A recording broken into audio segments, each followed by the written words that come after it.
দুর্ঘটনার একদিন পেরিয়ে গেলেও এখনও নিহতদের মরদেহ বুঝে না পাওয়ায় স্বজনদের আহাজারিতে ভারী হয়ে উঠছে সাও পাওলোর বাতাস। বাড়ছে অপেক্ষা। পরিচিত কেউ আছেন কিনা তা নিশ্চিতে ফ্লাইটে থাকা যাত্রীদের তালিকা চাচ্ছেন অনেকেই। Mas ninguém caiu a ficha porque ninguém teve acesso a essa lista. Eu acho que só vai cair a ficha e falar eu tenho um parente ou um amigo a hora que a gente conseguir ver essa lista. মরদেহগুলোর মধ্যে ঘটনাস্থলেই দুজনের পরিচয় নিশ্চিত হওয়া গেছে।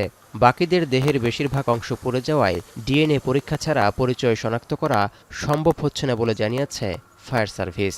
ইতিমধ্যেই genetic উপাদান সরবরাহ করতে স্বজনদের সাও পাওলোতে আনা হয়েছে। O carro para ser transportado para São Paulo e, como já dito, as vítimas, os corpos estão sendo todos levados para o IML Central em São Paulo para essa identificação. এদিকে শনিবার দিনভর দুর্ঘটনাস্থলে অভিযান চালালেও এখনও উদ্ঘাটন হয়নি ভয়াবহ এই বিমান দুর্ঘটনার প্রকৃত রহস্য।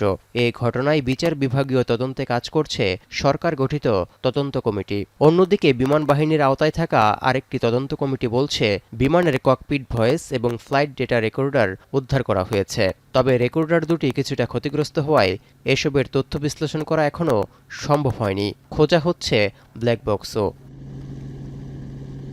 এর মধ্যেই প্রাণহানির তালিকায় পরিবর্তন এনে ৬১ আরোহীর স্থলে ৬২ আরোহীর নিহতের খবর নিশ্চিত করেছে ভোপাস এয়ারলাইন্স কর্তৃপক্ষ। বলা হচ্ছে স্থানীয় সময় শুক্রবার দুপুরে পারানা রাজ্য থেকে সাও পাওলো রাজ্য যাওয়ার সময় উড়োজাহাজটিতে ৫৭ জন যাত্রী, ৪ জন ক্রু এবং আরও একজন অনিবন্ধিত আরোহী ছিলেন। এদিকে বিমান দুর্ঘটনায় সব আরোহীর প্রাণ গেলেও ভিনহেডু শহরের যে বাড়ির উঠোনে বিধ্বস্ত হয়েছে সেই বাড়ির সব সদস্য অলৌকিকভাবে বেঁচে গেছেন।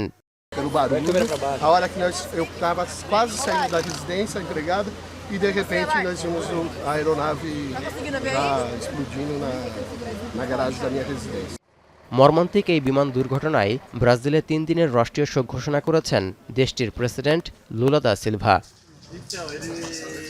তৌহিদুর রহমান, এখন বিশ্ব।